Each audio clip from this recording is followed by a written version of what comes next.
who hasn't got a secret out there? Let me know.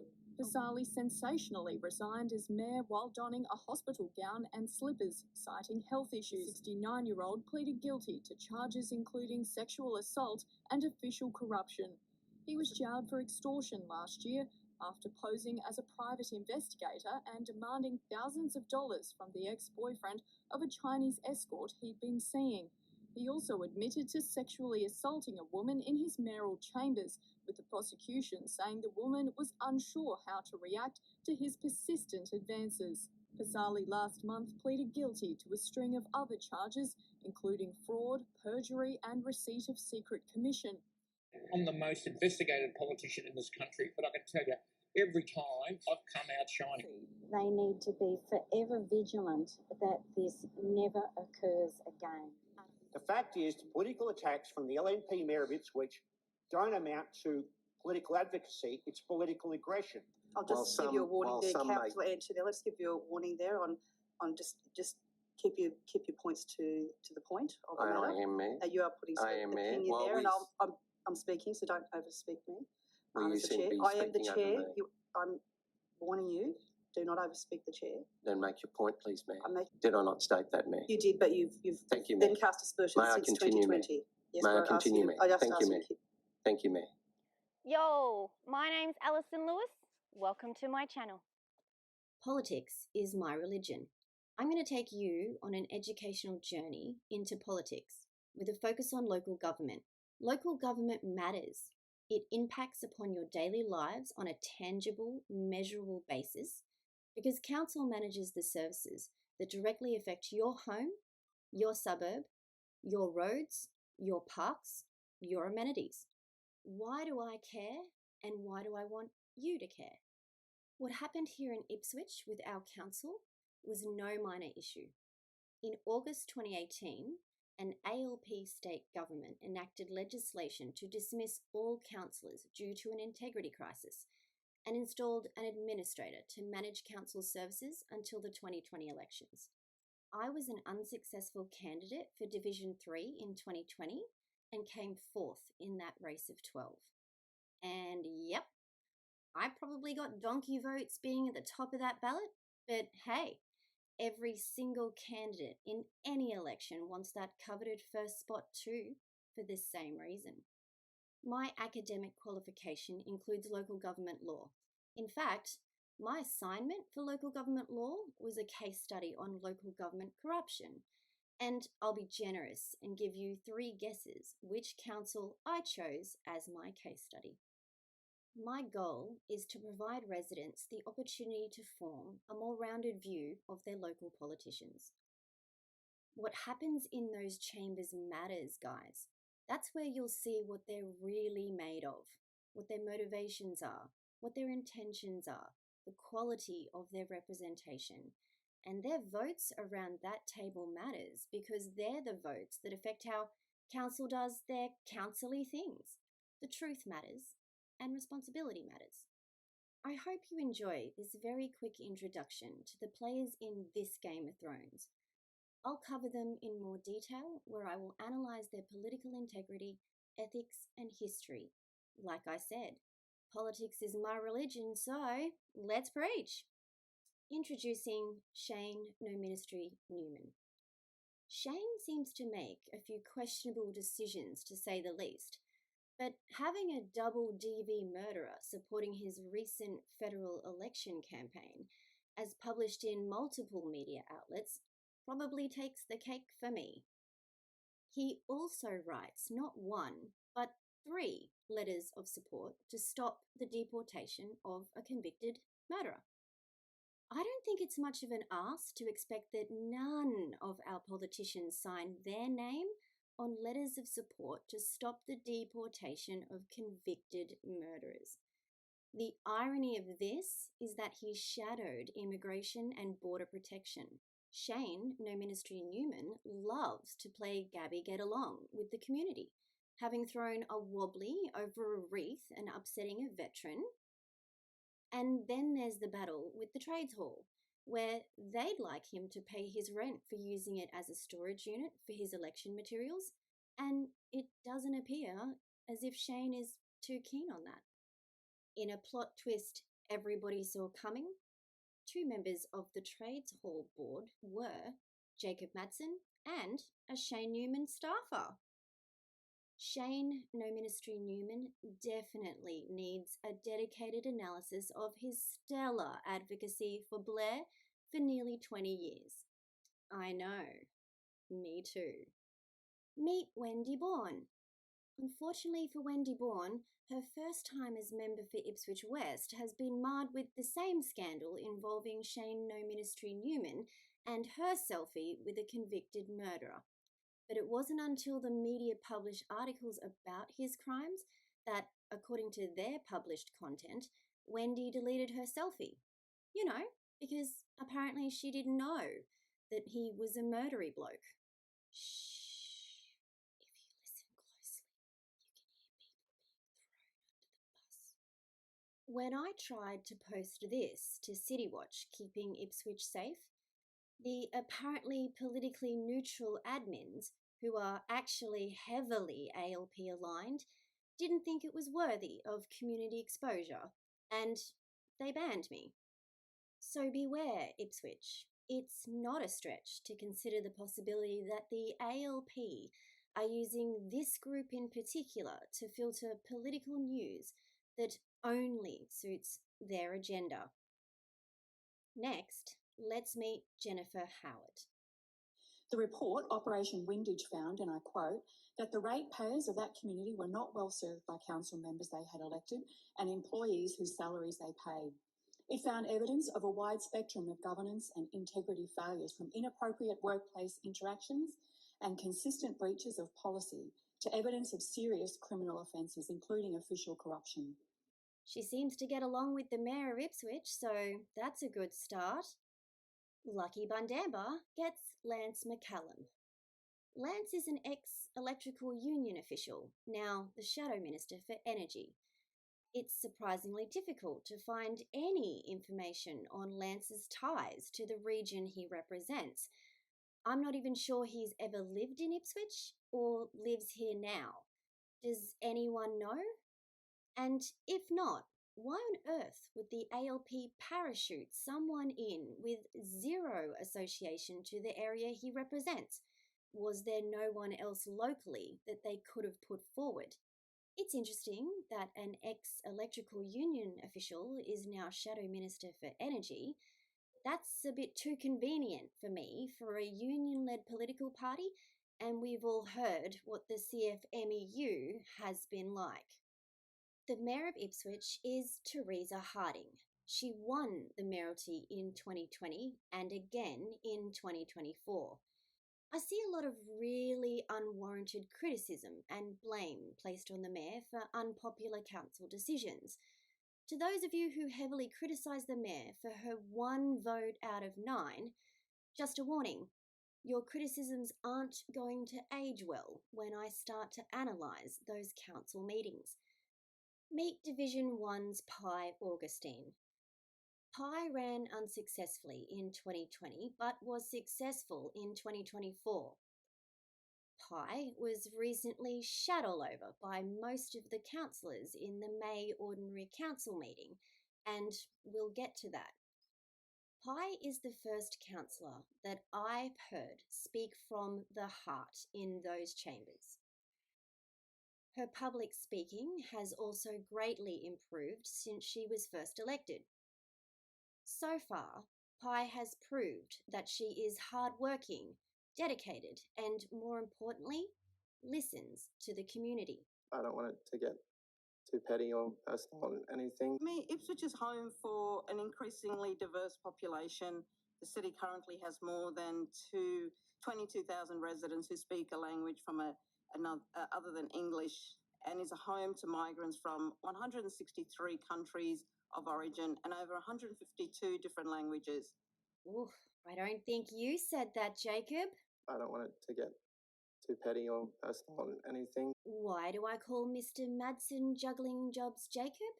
That's because he has 2 jobs. One as a councillor for Division 1 and another almost full-time job as a youth worker in the youth justice system. Although he claimed his second job wouldn't impact upon his councillor commitments, I disagree, and the evidence is by his own admission. Quick reminder for those playing at home, Juggling Jobs Jacob was on the Trades Hall board. You know, that convenient arrangement of storage that Shayne No Ministry Neumann isn't too keen to finalise. If anyone would like to reach out to Juggling Jobs Jacob, here's a tip on how he'd like to receive your correspondence. I'm happy to put it in 20-point font on an email to everyone every week if that's what's required to keep this on the table for consideration. Our current Deputy Mayor is Councillor Nicole Jonic.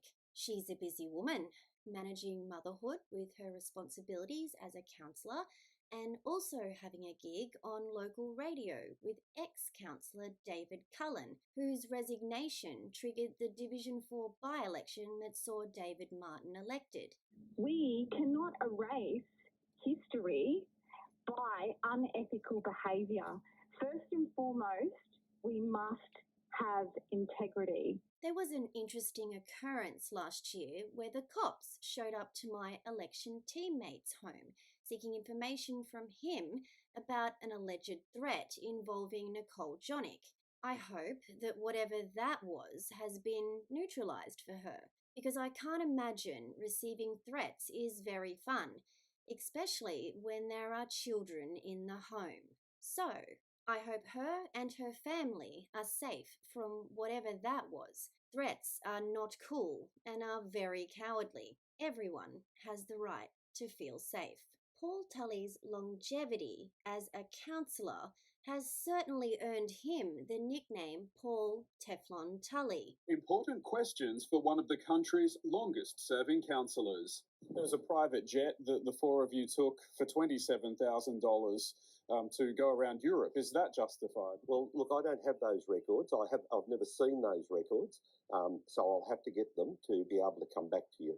Behind this face mask is Ipswich councillor Paul Tully. Last night, 9 News exposed the part he played in a lavish $170,000 trip to Europe and the Middle East in 2012, ultimately paid for by ratepayers.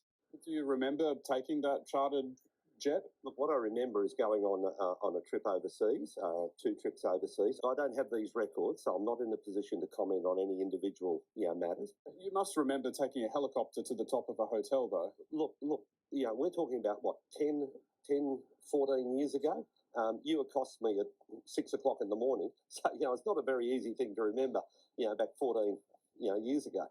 He and another 3 big spending officials called it their global study tour, enjoying private jets, a helicopter flight to a world-famous 7-star resort for afternoon tea, and $9,000 a night stays in a palace. There was one trip 10 or 12 years ago, another trip approximately the same era. I don't have those records. Councillor Tully's travel buddies were the then Ipswich Mayor Paul Pasali and 2 council executives, Carl Wolfe and Jim Lindsay.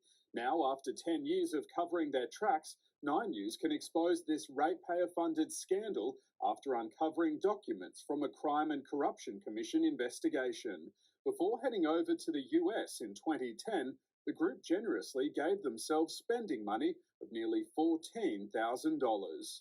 The people of Ipswich will want the state government to legislate a special Act of Parliament whereby they can recover these monies. Council officials had been appointed as directors of a publicly funded development company set up as a subsidiary of council, Ipswich City Properties. Documents show they splashed cash of at least $85,000 on the US trip, visiting at least 5 states, meeting with diplomats, even receiving a letter from New York Mayor Mike Bloomberg thanking them for the gifts they brought him. But their itinerary didn't mention anything about living it up in Las Vegas, despite these photos we found in their travel file. We just asked the community to assist us with that because it is community money that they are stealing. Councillor Andrew Antoniolli is the councillor who, at the start of my video, had behaved like a defiant, disrespectful child and can boast, amongst his many achievements, being the first councillor to be formally pulled up by the Mayor, Teresa Harding. Thank you. Welcome back. It's 10:50. We've just come back from an adjournment. And as we go into, before we go to the next matter, I'd just like to do something I actually haven't done before. And that is, Councillor Antoniolli, I find that you had unsuitable meeting conduct during the last matter. The irony of this being that this was the meeting where findings were made against him for councillor misconduct. I just can't make this up. The 50th Mayor of Ipswich, then convicted of misusing more than $10,000 of council funds to buy auction items over 12 years. He was sacked and disgraced. But today, Andrew Antoniolli won an appeal against the 13 fraud-related charges that destroyed his reputation. Ipswich District Court Judge Dennis Lynch ruled the magistrate who found Antoniolli guilty applied the wrong test for proof of dishonesty and failed to prove the charges based on the evidence. Also thrown out the 6-month suspended jail sentence and convictions, both considered manifestly excessive. In submitting appeal proceedings on his behalf, Andrew Antoniolli's lawyers argued that the only way forward for the father of 5 was a career in real estate, and that the convictions recorded against his name would prevent him pursuing that career path. Antoniolli had taken advice from both jailed former Ipswich Mayor Paul Pasali and 2 council chief executives. Some of you might know Marnie Doyle. It's pretty clear. It's a fait accompli, and my colleagues don't really care what I've got to say, so I just won't speak anymore. So I'll withdraw. I'll withdraw. The floor, Councillor. Do not interrupt. Marnie won the election I contested in 2020 alongside Andrew Fechner. Andrew Fechner lost his seat to Andrew Antoniolli. Her Facebook page went from Division 3 councillor to Marnie Doyle Ipswich. Make of that what you will. 6 months into her first term, around September 2020, Marnie quit, then unquit the deputy mayor position. It would be great to see Marnie show more grit in those chambers. You can't play poker when you fold so easily. Jim Madden, former state member for Ipswich West, who declared Mount Crosby interchange was shovel-ready in 2018. Jim Madden likes to publicly thank his double DV murderer mates in his parliamentary speeches, and says things like this during National Reconciliation Week. I had an ancestor on the First Fleet. I think possibly Councillor Madsen and I might know that. Queensland Labor MP Jim Madden has resigned from Parliament effective immediately. He has revealed he will be running for Ipswich City Council in the March local government elections. Mr Madden is alleged to have bullied and harassed previous electorate staff members, breaching party rules. He had initially intended to leave Parliament at the October state election. His retirement will see a by-election held in the seat of Ipswich West. David Martin, like his co-councillor First Fleet Madden, is also not a resident of the division he serves. David pleaded guilty to the lesser offence of unauthorised dealing with shop goods when, in his 40s, he stole less than $200 worth of items from Bunnings Bundamba. The actual offence committed, however, involved not just petty theft, but the intentional and deceptive act of changing the price sticker so the lock would scan as a cheaper lock before driving out without paying for it anyway. So what can you expect in upcoming videos on my channel? I'm going to deliver an analysis of the council ordinary meeting so that you don't have to watch them. Let me be that loser. I'm welcome. I'll deliver a fair analysis of each divisional councillor's performance in chambers so that you can get the full picture of who you are voting for and who you are really seeing out there in the streets. Like I said, what happens in those chambers matters. I'm going to deliver a historical analysis of some of Ipswich's problem interchanges, like Amberley and Mount Crosby, and how each level of government has played the delay game, because responsibility matters. I'm going to review a few important and relevant inquiry reports, such as the Windage Report and the Shepherdson Inquiry. I extended an invitation to participate in an interview for my channel to all councillors and the mayor, and so far the only one to agree has been Councillor Paul Tully. I'm just waiting on Paul to get back to me on times that I sent him. I've already received a refusal from Councillors Jim Madden and David Martin. I have a few other ideas, and you'll find out about these as we go along. Point of order. I'll hand over to Councillor Andrew Antoniolli to close out today's session, but before he does, I want to sign off with my favourite political symbol, peace. While some may speak positively today, this is not a moment for boasting. It's a shameful reflection on how we've let a community group down. I'd like to commend the resident, Miss Alyson Lewis, who brought this matter to my attention.